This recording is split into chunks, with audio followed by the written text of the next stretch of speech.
네, 여러분 오늘 예수님이 사마리아의 수가성에 여인을 찾아간 이 사건을 통해서 우리가 함께 은혜 받기 원합니다.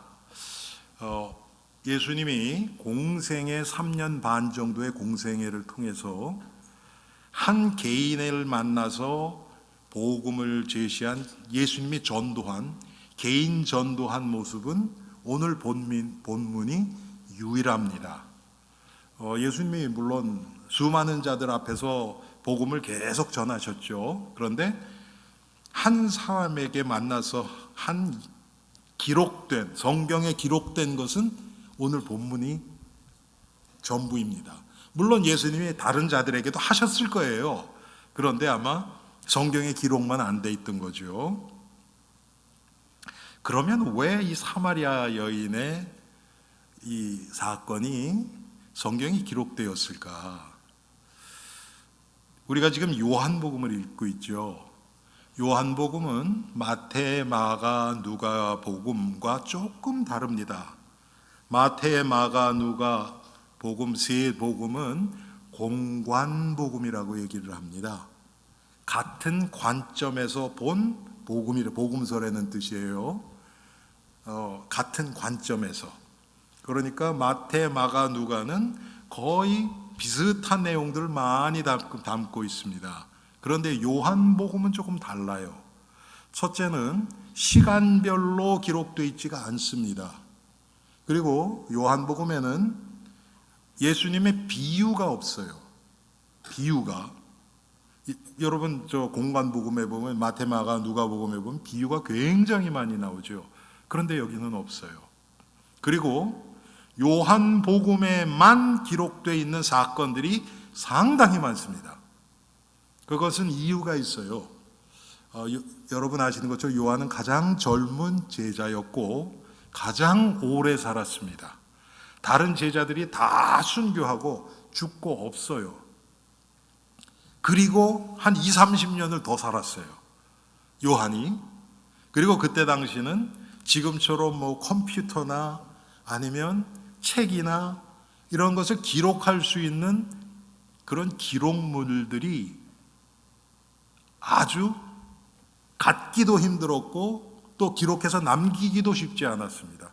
여러분 아시잖아요. 이때 당시에 이 기록하는 것은 양의 가죽에다가 기록을 하든지 아니면 넓은 잎사귀, 우리 파피루스라 그러죠. 그 넓은 잎사귀를 말려서 거기다가 이렇게 기록을 했단 말이에요. 그러니까 그리고 그 쓰는 잉크도 그렇게 쉽지 않았겠죠. 그러니까 대부분의 이 공관 복음들은 구전을 통해서 이 사도들을 통해서 다른 사람들에게 증거됐습니다. 여러분 예수님이 3년 반 동안 하신 말씀이 그때 당시에 옆에서 어떤 지금 우리로 얘기하면 서기 같은 사람, 녹취하는 사람이 있어서 그걸 그대로 쫙 녹음을 해서 지금 우리에게까지 있으면 얼마나 좋겠어요. 근데 그런 게 하나도 없단 말이에요. 나중에 제자들이 예수님이 하신 말씀을 기억을 해서 그것도 그래서 그때 기록한 것이 지금 공관복음이란 말이에요. 그런데 요한복음은 그렇게 구전으로 전에 한 20-30년 정도 쭉 전해지다가 요한이 나이가 많아서 요한은 90세 이상 살았거든요. 그러면 그 정도에 돼서 그걸 봤더니 너무 잘못된 게 많은 거예요. 왜 사본들이 또 옮기고 또 그 옮긴 것을 듣고서 또 말로 옮기고 그것을 누가 또 기록하고 이러니까 여러분 나중에 어떻게 됐겠어요? 성경이 이 변질된 게 굉장히 많이 나오고 특별히 이단들이 들어와서 뺄 건 빼고 자기네게 유익하다고 생각하는 건 남겨두고 이런 일들이 참 많았단 말이에요. 그런데 요한이 사도가 보니까 이건 아니다. 그래서 내가 이것을 좀 다시 성도들에게 좀 남겨야 되겠다. 하나님이 그렇게 하셨죠. 특별히 공관복음에 나오지 않은 아주 중요한 일들이 많이 있단 말이에요. 여러분 성경에서 한 구절을 딱 떠올리면 어떤 게 딱 떠오릅니까? 아마 대부분 사람들이 요한복음 3장 16절 아닐까요? 그렇죠. 하나님이 세상을 이처럼 사랑하사 독생자를 주셨으니 이는 누구든지 그를 믿는 자는 멸망하지 않고 영원히 영생을 얻게 하시라 하심이라. 가장 중요한 그게 요한복음에 나오잖아요. 그런데 그 사건이, 그 구절이 어떨 때 나왔습니까? 니고데모와 예수님과의 대화 가운데서 나왔잖아요. 요한복음에는 예수님이 개인적으로 만나서 한 얘기들이 많이 나옵니다. 개인적인 만남이. 그래서 니고데모의 사건도 다른 복음서에는 없어요. 오늘 본문인 사마리아 여인을 찾아간 것, 그것도 다른 복음서에 없어요. 8장에 보면은 여러분 가늠하다 현장에서 잡힌 그 여인의 이야기가 나오죠. 그것도 다른 복음서에는 없어요. 굉장히 많은 것들이 요한복음에만 있습니다. 왜 그렇겠습니까? 요한이 이미 공간복음에 기록되어 있는 사건들은 별로 할 얘기가 없어요. 아주 중요하다고 생각한 거 빼고 놓고는. 그래서 요한복음에는 공간복음 없는 이야기들이 참 많이 나와요. 오늘 본문이 바로 그렇습니다. 이 여인의 이야기를 왜 요한복음에서 기록을 했을까? 이 여인의 모습이 죄 가운데 잡혀있는 그런 인간의 대표적인 모습으로 나타내고 있는 것입니다. 아니 목사님, 우리는 남편 5 있고 6번째 남편 이러지는 않는데요. 남편 5은 없지만, 육신적인 남편 5은 없지만 영적으로 내가 사랑하고 빠지고 또 배반당하고 또 사랑에 빠지고 또 좋아하고 그랬다가 또 실망하고 이런 것들이 여러분 5, 6번만 있습니까? 훨씬 더 많죠. 그런 인간의 모습. 왜? 눈에 보이는 이 세상의 것으로는 절대로 우리 안에 있는 이 오늘 사마리아 여자가 가졌던 그 고독함, 그 공허함, 그 외로움, 이것을 절대로 채울 수 없다는 것을 우리에게 지금 오늘 본문을 통해서 알려주고 있는 것입니다. 여러분, 이 여인이 어땠습니까? 제가 과거에 우리 학생들을 가르칠 때요, 성경 퀴즈 하면서 제가 그 얘기를 한 적이 있어요. 성경에 나온 여자 중에서 가장 아름다웠던 여자가 누굴까? 아마 이 여인이 그 중에 하나 들지 않을까 생각돼요. 성경에 아름답다고 하는 사람들이 나와요. 그 중에 하나가 사라, 여러분 아시죠? 사라. 얼마나 아름다웠습니까? 65세 된, 제가 지금 64세거든요. 근데 65세 된 할머니죠. 할머니를 바로 왕이 데려가잖아요. 예쁘다고. 와, 65세 정도 돼도 그런 일이 있었다. 그 정도로 예뻤어요. 여러분, 영화 배우들 젊었을 때 예뻤었는데 한 65세 정도 되니까 이상하게 된 사람 되게 많잖아요. 그렇죠? 그런데 사라는 그렇지 않았어요. 65세가 됐는데도 여전히 아름다웠어요. 오늘 이 여인도 못지 않아요. 왜 그렇습니까? 남자가 끊이지를 않아요, 주위에. 그렇죠, 여러분? 그리고 특별히 이때 당시에 그 관습으로 보면 한번 이혼했던 여자 사람들이 좋아합니까? 안 그렇죠. 지금보다 훨씬 더 보수적이었을 텐데. 그런데 5번 했는데 6번째 남자랑 살아요. 지금 그런 여자였습니다. 이 여자는 그것을 통해서 어떤 육신적인 만족은 조금 얻었을 거예요. 누가 자기 좋다고 하고 아름답다고 하고 자꾸 이렇게 지켜 세워주고 이빨은 아주 달콤한 속삭임하면 그 나름대로의 맛이 있어요. 그 충족이 있습니다, 여러분. 우리도 그렇지 않습니까? 누가 칭찬하면 좋잖아요. 그걸로 좀 인생을 살아보려고 했는데, 아니 오죽하면 5사람이랑 결혼하고 이혼을 5번 했겠습니까? 이제는 결혼하는 것도 귀찮아요. 귀찮기도 하고 이제 세상 말로 어떤 놈도 못 믿겠는 거예요. 그러니까 결혼은 안 해요. 그리고 같이 살아요. 왜? 그거라도 없으면 더 죽겠으니까. 뭔가는 의지해야 되니까. 자기 좋다는 남자 옆에 하나 끼고 있는 거예요. 그런데 이게 정말 행복합니까? 여러분, 우리는 다릅니까? 이 여자가 남편을 옆에 끼고서 평생 이 남자 저 남자 했듯이 이거 의지해보고 저거 의지해보고 이거 바라보고 저거 바라보고 돈에도 의지하고 쾌락으로도 빠져보고 명예도 찾아보고 여러 가지를 하는데 우리를 진정으로 행복하게 해주는 것은 없단 말이에요. 그 중에 아무것도 없어요. 지금 그것을 우리에게 알려주고 있는 겁니다. 그래서 이 여자를 보면서 참 여자가 어떻게 이거 완전 창녀네 이렇게 생각하면 안 돼요. 영적으로 보면 여러분, 영적 음란으로 우리가 비교를 한다면 이 여자보다 낫다고 할 수 있는 사람이 여기 누가 있습니까? 예? 5번, 6번이요? 지난 한 주 동안도 5번, 6번 이상 가르쳤는데 우리는.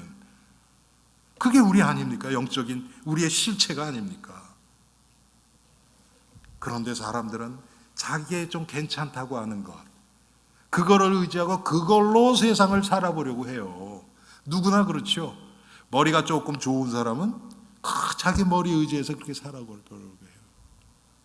말을 잘하는 사람은 말 잘하는 것 가지고 어떻게 해보려고 해요. 얼굴이 조금 잘생긴 사람은 얼굴 잘생긴 거 가지고 좀 해보려고 해요. 돈 있는 사람은 돈으로 세상 살아보려고 하고. 그런데 결국은 한계에 부딪혀요. 그리고 우리에게는 상처만 돌아와요. 더 고독해지고 더 허무해지고 더 외로워지고 그렇게 돼요. 이런 사마리아 여인을 예수님이 일부러 찾아가신 거예요. 여러분, 이게 중요합니다. 일부러 찾아가셨어요.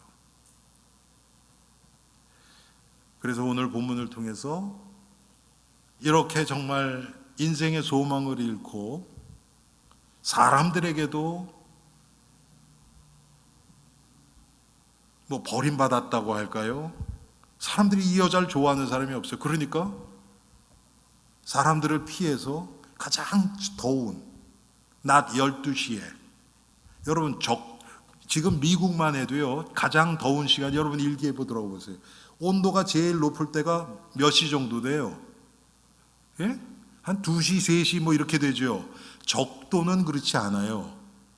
적도는 해가 바로 머리 위에 오는 정오가 제일 덥단 말이에요. 그런데 그때 6시에 지금 물을 기르러 온 거예요. 사람들 아무도 안 나타날 때. 아무도 안 나타날 때. 여러분, 오늘이 아주 더운 날씨죠. 제가 이것을 알고 오늘은 평소에는 제가 지난주만 해도 1시간 전에 에어컨을 틀어놨어요. 그런데 오늘은 2시간 전에 틀어놨어요. 그리고서 가서 봐도 아직도 조금 더워요. 제대로 다 안 내려갔어요. 이렇게 덥단 말이에요. 팔레스타인 거긴 더하겠죠. 그런데 이런데 정오에 가장 더울 때 나온 여인이에요. 사람들을 만나기 싫은 겁니다. 자기에 대해서 뒤에서 쑥덕이는 소리, 그런 거 듣기 싫어요. 아무도 안 만나요. 이런 여인을 예수님이 일부러 찾아가신 거예요. 제가 조금 이따가도 말씀드리겠습니다. 구체적으로.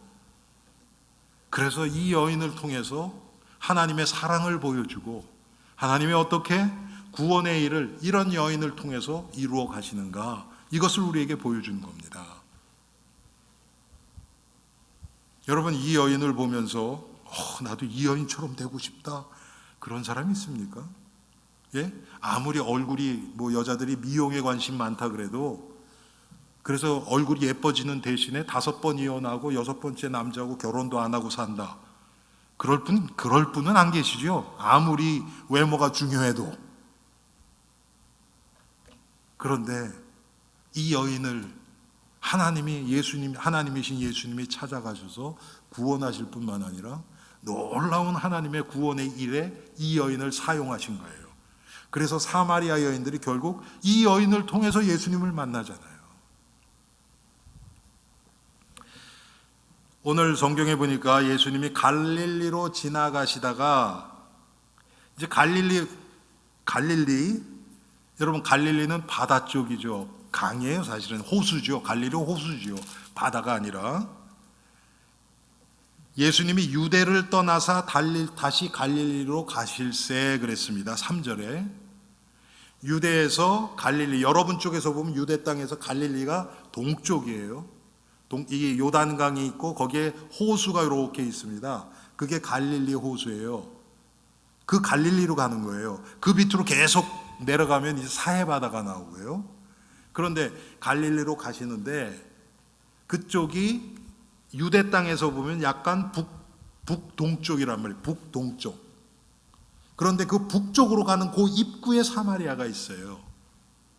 사마리아는 유대 왕정 시대 때 북이스라엘과 남유다가 있었죠. 그렇죠? 그 남유다가 유대 땅이라 그래요.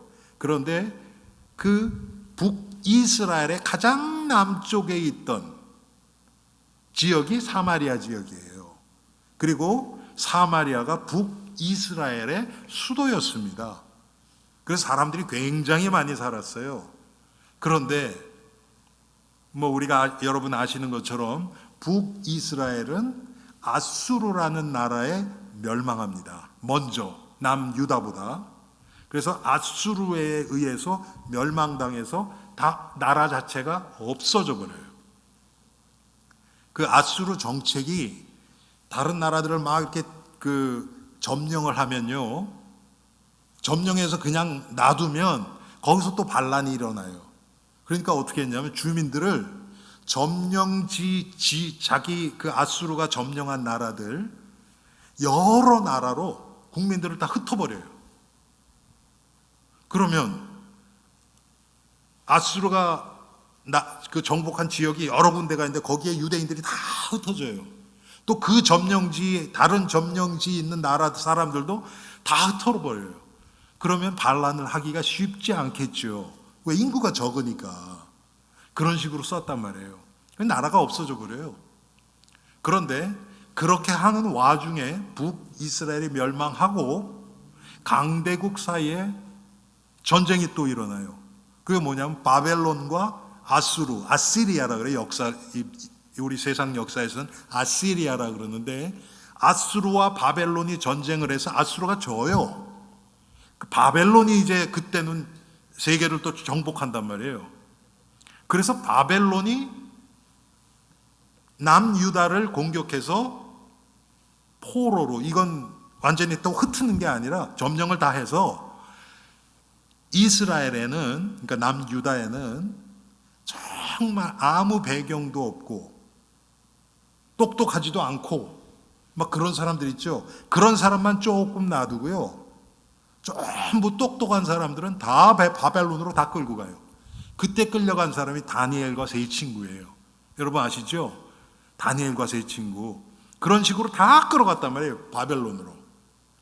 그런데 바벨론으로 끌려가서 70년 동안 포로 생활을 해요. 바벨론에서 흩어지를 않았어요. 거기서는 유대인들이 있었단 말이에요. 그러다가 70년 후에 다시 돌아옵니다.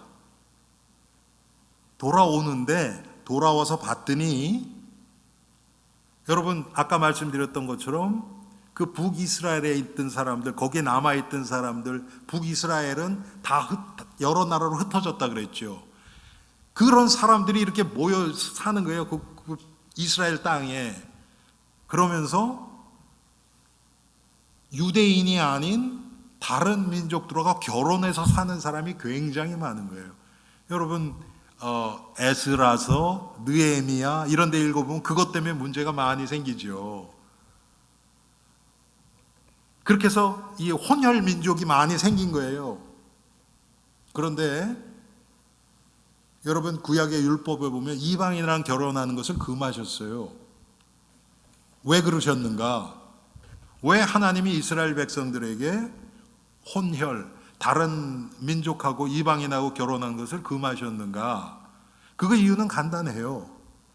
이스라엘 백성들을 이 줄기를 통해서 예수 그리스도가 나오셔야 되거든요. 다윗의 자손 예수가 나와야 된단 말이에요. 그래서 그때까지 하나님이 그걸 금하신 거예요. 지금은 그럼 국제 결혼하면 안 되느냐? 아니에요. 지금은 괜찮아요. 지금은 괜찮아요. 그런데 그때는 그러셨단 말이에요. 그랬는데 그래서 그런 사람들을 전부 사마리아로 보내버린 거예요. 그래서 그 지역에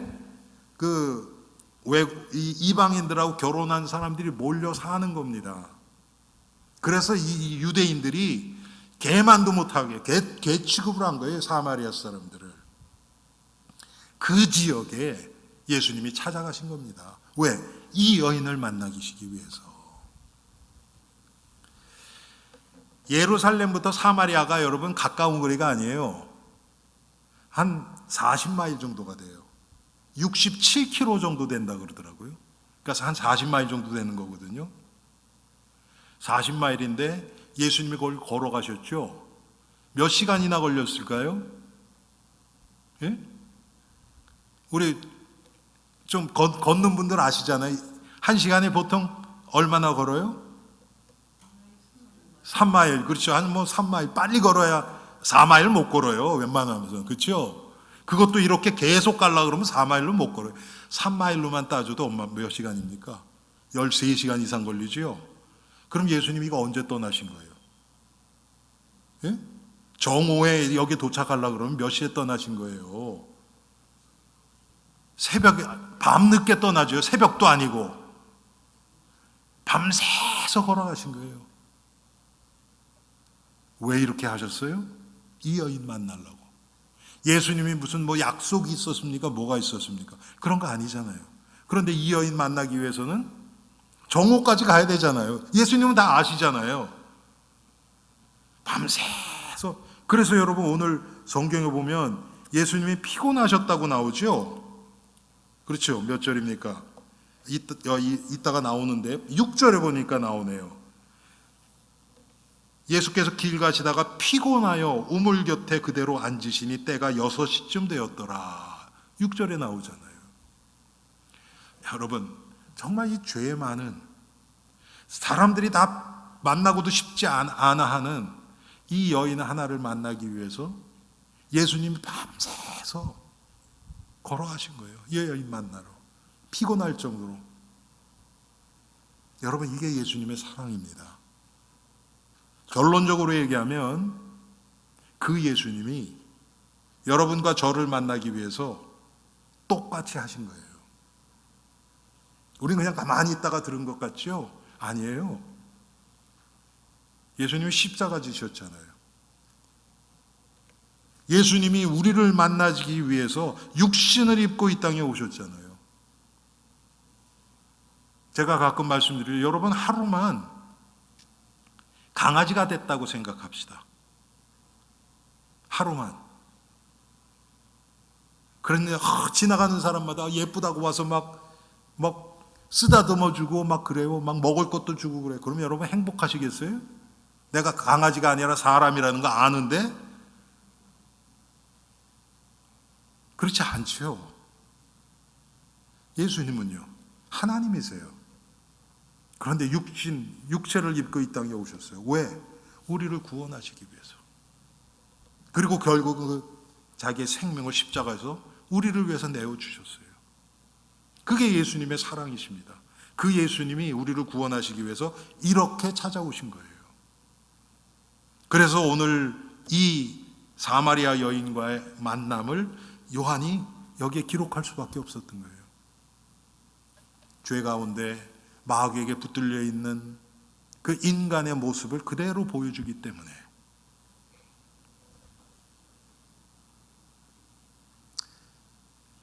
그런데 오늘 이 여인을 봤더니요, 아주 불신자는 아니에요. 그게 무슨 뜻이냐면, 비록 피가 섞여서 남편이 5 있고 6번째 남자랑 살지언정 한 가지를 희미하게 아는 게 있어요. 그게 뭡니까? 메시아가 다시 오신다는 거예요. 이게 중요한 거예요. 그 소망이 속에 있어요. 그게 이 여인을 영적으로 아주 갈급하게 만든 겁니다. 아주 갈급하게 만들었어요.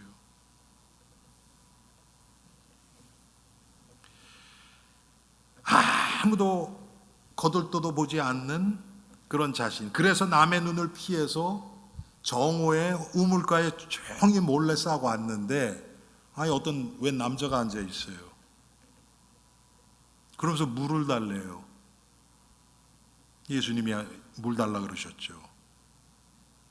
여인이 깜짝 놀라죠. 당신 억양을 보니까 유대인인데 어떻게 사마리아인 나에게 말을 섞습니까? 그러는 거예요. 여러분, 이 여인이 가지고 있는 마음 깊숙한 곳에 있는 누구도 해결해 줄 수 없는 이 문제, 이게 뭐였을까요? 영적인 고독함이에요. 예수님은 구세주를 만나지 못한 영적인 고독함이에요. 여러분, 이 고독함이 어디서부터 왔을까요? 인간이 고독하다는 걸 언제부터 느꼈을까요? 예? 제 생각에는 하와가 느꼈을 것 같아요.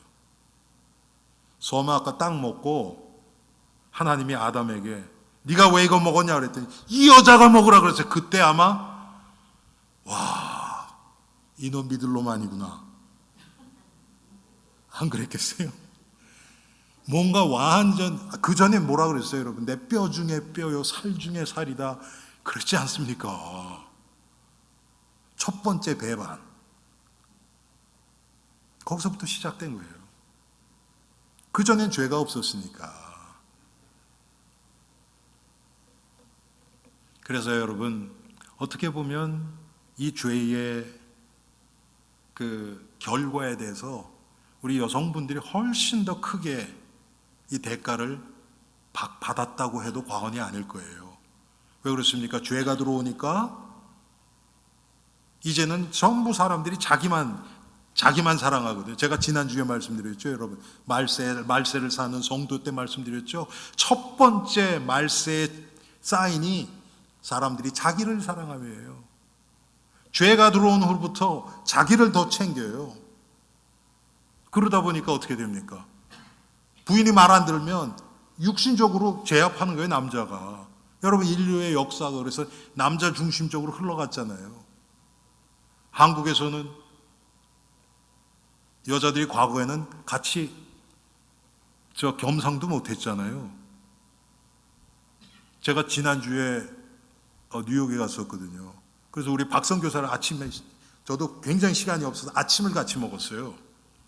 그 얘기 하더라고. 자기 집 얘기하는데 항상 아버지 혼자 밥 드셨대요. 그리고 1년에 한 2번, 3번만 그 큰아들, 형님은 겸상하고 그랬다고 그러더라고요. 옛날에 그랬잖아요, 여러분.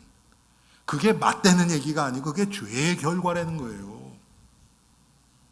하나님은 남자나 여자나 동등하게 창조하셨어요.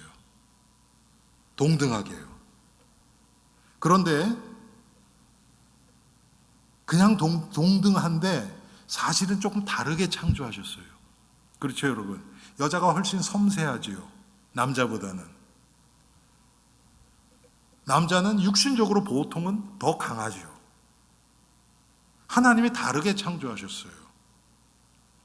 그래서 우리 이 주석을 쓰신 매튜 헨리라는 아주 오래된 수백 년 전에 주석을 쓰신 분이 계세요.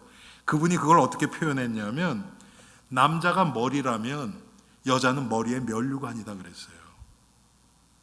면류관이다. 그리고 남자를 만든 하나님의 남자를 만든 재료가 뭐예요? 흙으로 만드셨어요. 여자의 재료는 뭡니까? 갈비뼈잖아요. 그렇죠? 흙이 훨씬 더 거칠지요. 그렇죠? 뼈는 그래도 매끈하잖아요. 훨씬 더 섬세한 거예요. 하나님이 그렇게 만드셨어요. 그런데 죄가 들어옴으로 인해서 이런 모든 비극이 시작된 겁니다. 예수님이 다시 하나님의 아들로 육신을 입고 이 땅에 오신 것은 이렇게 죄의 저주 가운데서 이제는 고통당하고 있는 이 영혼을 구원하시기 위해서 오신 겁니다. 이게 예수님이 이 땅에 오신 목적이에요. 예수님이 이 여인을 찾아가서 지금 이 여인을 구원하신 이유입니다. 여러분, 예수님은 영혼을 귀하게 생각하세요. 우리랑은 조금 기준이 달라요. 우리는 이것도 귀하고 저것도 귀하고 예수를 믿으면서도 또 세상 것도 좀 귀하고 이런 것들이 다 섞여 있는데 예수님은 그런 거 없으세요. 여러분, 성경을 읽다가 조금 이해 안 되시는 부분이 있을 거예요. 저도 이거 읽으면서 예수님이 꼭 이렇게까지 하셨어야 됐나? 그런 일들이 여러 군데에 나와요. 그 중에 하나가 뭐냐면 군대 귀신 들린 자를 예수님이 고치시는 사건이에요. 그랬더니 그 귀신이 뭐라 그럽니까? 우리로 하여금 저 돼지 떼에 들어가게 하소서. 예수님이 허락하세요. 그렇죠? 그래서 돼지 떼가요 한 2,000마리 정도 돼지 떼가 바다로 뛰어들어가서 다 죽어요. 그렇죠? 아니 그 돼지 주인은 무슨 죄가 있어서 그걸 당합니까? 예수님이 그거 물어줬을 것 같아요? 제 생각엔 예수님 그런 돈도 없어요. 맞죠, 여러분? 여러분 그런 궁금증 안 드세요? 성경 읽으시면서? 저는 그런 거 들어요. 여기 주인은 그럼 뭔가? 하나님이 성경에 기록되지 않은 무슨 다른 복을 주셨나?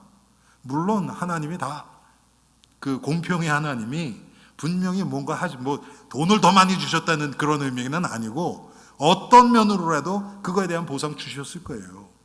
그렇지만 더 중요한 건 뭐냐면 2,000마리 그 돼지의 값보다 한 영혼을 구원하시는 게 훨씬 중요한 거예요. 근데 우리는 그렇게 생각 안 하잖아요, 여러분.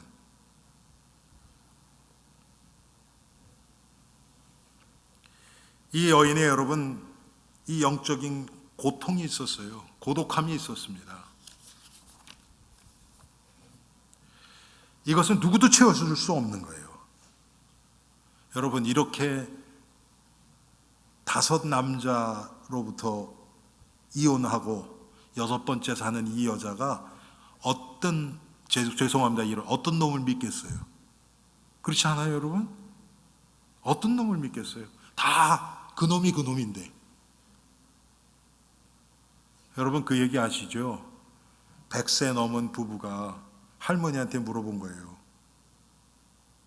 할머니, 다음 생에 다시 태어나면 이 할아버지랑 결혼하시겠어요? 그러지 뭐. 깜짝 놀랐죠. 100세인데. 왜 그렇게 생각하세요? 그랬더니 다 그놈이야. 오래 살다 보니까. 그러더래요. 여러분 그건 농이지만 영적으로는 맞아요. 다 똑같은 죄인이에요. 예? 다 죄성이 있고 다 그래요. 누구를 믿겠습니까? 이 여인이. 사람을 믿지 못하는 사람은 고독해요. 그렇죠? 믿는 사람은 다른 사람을 좀 신뢰하는 사람들은 자기를 열고 자기의 삶을 다른 사람이랑 나누기라도 해요. 그런데 믿지 못하는 사람들은 얘기 안 합니다. 그럼 주위에 친구가 없어요. 마음을 나눌 데가 없어요. 더 고독해지는 거예요. 바로 이 여인이 그랬어요. 그런데 또 그러면서도 또 놓지 못하는 게 있죠. 자기 예쁜 거. 그래도 나는 괜찮아. 아마 이 여인은 그랬을 거예요. 자기를 조롱하는 그 여자를 에이구 얼굴이 나보다도 못생긴 게 마음대로 떠들어라. 속으로는 그걸 위안으로 삼았을 거예요. 그것밖에 위안 삼을 게 없기 때문에.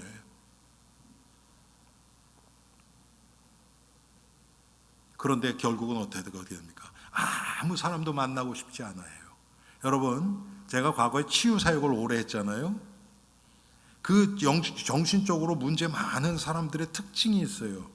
어떻게 되냐면 점점 사람을 두려워하고 이 무리로부터 격리돼 가요. 예. 마귀가 이렇게 합니다.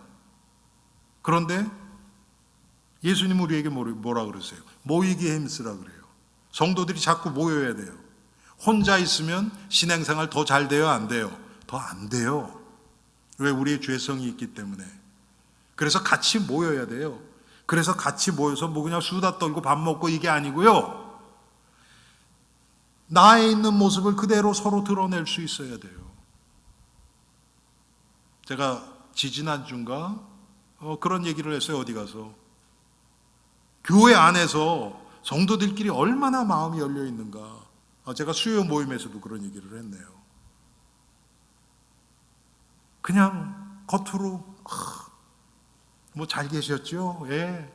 그리고 주중에 한 번도 생각 안 하고 서로 위해서 기도하는 것도 없고. 여러분, 그게 무슨 교회입니까? 그게 교회는 예수 그리스도를 머리로 한 이 몸인데, 몸이 교회인데 우리가 그 안에 다 지체예요.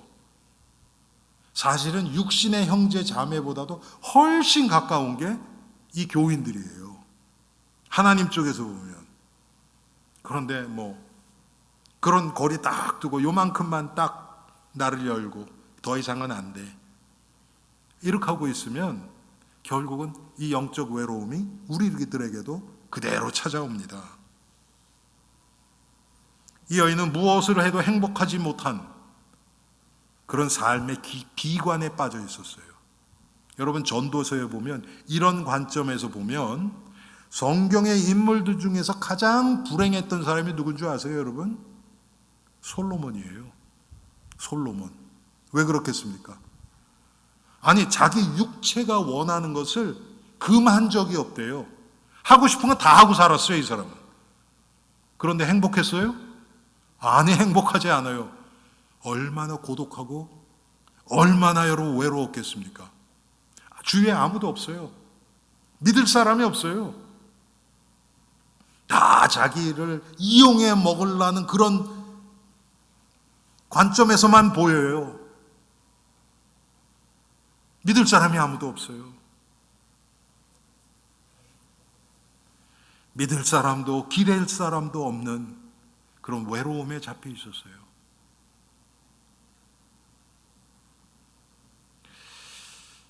그러면서도 이 사람이 또 아까 말씀드렸죠. 메시아가 오신다는 희미한 어떤 그런 게 있었어요. 그게 이 여인을 얼마나 괴롭혔을까요? 영적인 갈급함으로, 죄책감으로 하나님 앞에서 분명히 있어요. 여러분, 죄를 탐닉하고 아무리 자기는 괜찮다고 해도요, 깊은 곳에서는 이 하나님 앞에 이 죄책감이 있습니다. 이게 나를 딱 붙잡고 있어요. 이 여인은 25절에 보니까 오실 메시아를 고대하고 있던 여인이에요. 여러분, 저도 전도하다가 보니까 이런 일들을 많이 봤거든요. 완전 불신자고 예수를 핍박하는 사람인데 조금 나눠서 복음을 얘기하다 보니까 그 안에 정말 하나님 앞에 돌아오고 싶은, 과거에 예수 열심히 믿던 사람인데 완전히 주님을 떠나서 오히려 핍박하고 살던 그런 사람인데 복음의 빛이 싹 비춰주니까요, 그게 올라와요. 내가 이렇게 살면 안 되니 그 죄책감이요 깊이 있어요. 이런 여인을 예수님이 찾아오셨습니다. 그러면서 처음에 와서 뭐라 그래요? 네가 사람이냐? 예수님이 그러셨어요? 그렇지 않았어요. 물 한 잔 달라 그래요. 그렇죠? 물 한 잔 달라고. 그랬더니 여자가 당신은 유대인인데 왜 나한테 말을 겁니까?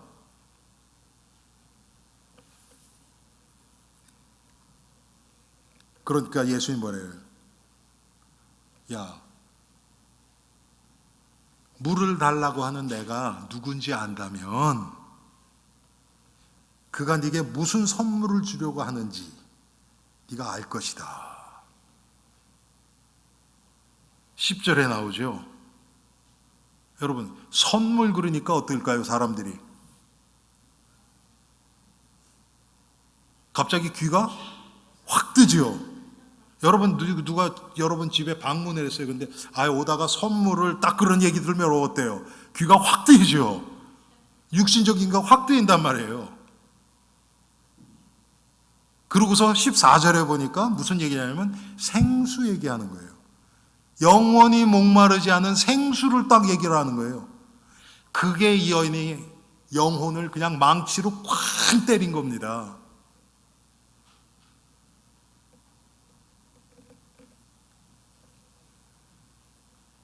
내가 주는 물을 먹는 자는 영원히 목마르지 아니하리니 나의 주는 물은 그 속에서 영생하도록 솟아나는 샘물이 되리라. 14절 말씀이죠. 예수님은 아까 말씀드렸던 것처럼 이 여인이 속 깊이 감추고 있던 이 죄책감과 영적인 갈등과 이것을 싹 여셨어요. 드러날 수 있도록 싹 여신 거예요. 예수님 복음 자체니까. 우리에게는 똑같이 우리가 정말 예수님의 마음을 가지고 영혼을 감싸고 기도하고 그에게 이 복음으로 다가서면 이런 일들이 일어나는 거예요. 처음부터 가서 막 전도하려고 막 영접시켜보려고 막 그냥 여러 가지 달콤한 말로 절대로 안 열려요, 여러분. 이거는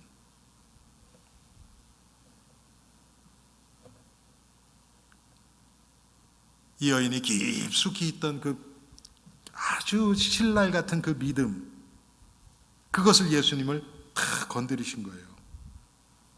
그랬더니 이 여자가 자기가 어떻게 살아왔는지가 아마 싹 스쳐갔을 거예요. 자기 미모 의지하고 뽐내고 그거 자랑하고 그걸로 뭔가 해보려고 했던 자신. 그런데 그럼에도 불구하고 결국은 실패하고 좌절하고 절망 가운데서 불행한 삶을 살고 있는 자신의 모습, 그게 이 세상에서 주는 이 기쁨과 쾌락이 얼마나 일시적이고 자기를 더 허무한 쪽으로 빠지게 하는 그런 것인지, 이런 것들이 다 스쳤을 것입니다. 그리고 이 예수님이 지금 얘기하는 영원히 목마르지 않는 생수가 나에게는 없는데 저거를 내가 어떻게 좀 구할 수 있을까? 아마 이런 마음이 들었을 거예요.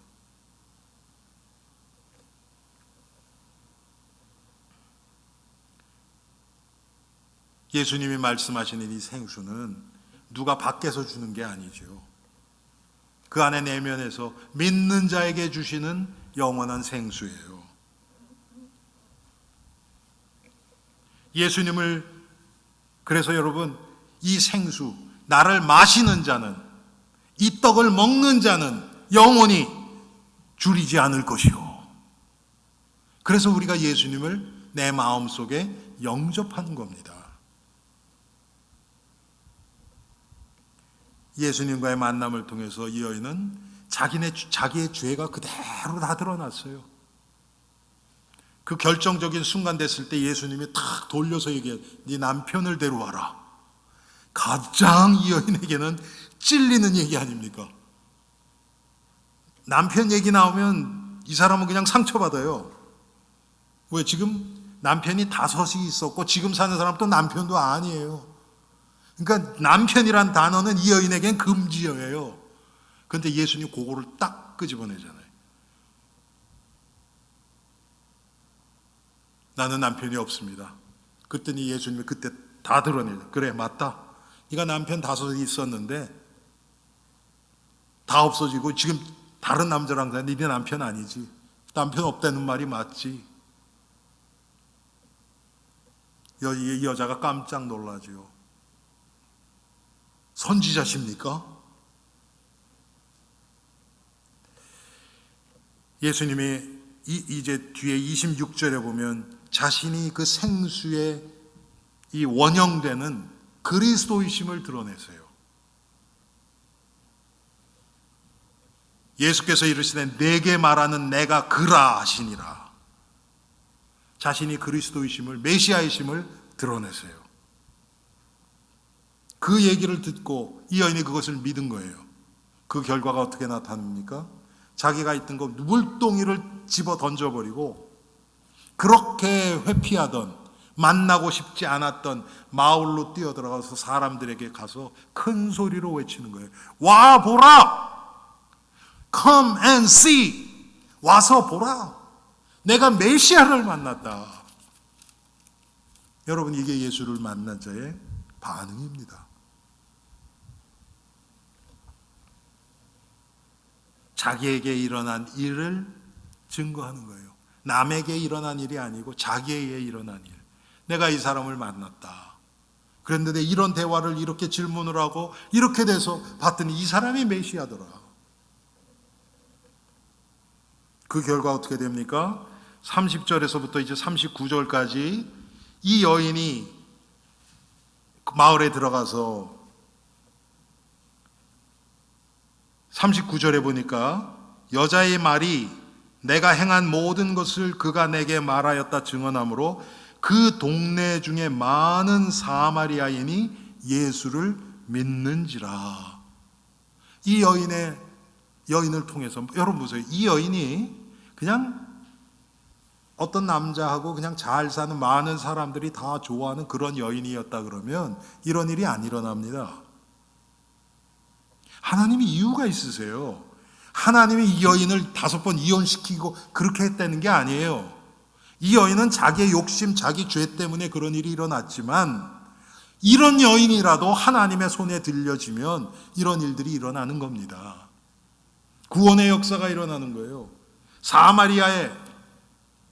여러분, 사마리아 사람들이 얼마나 영적으로 갈급했는지를 한번 생각해 보세요.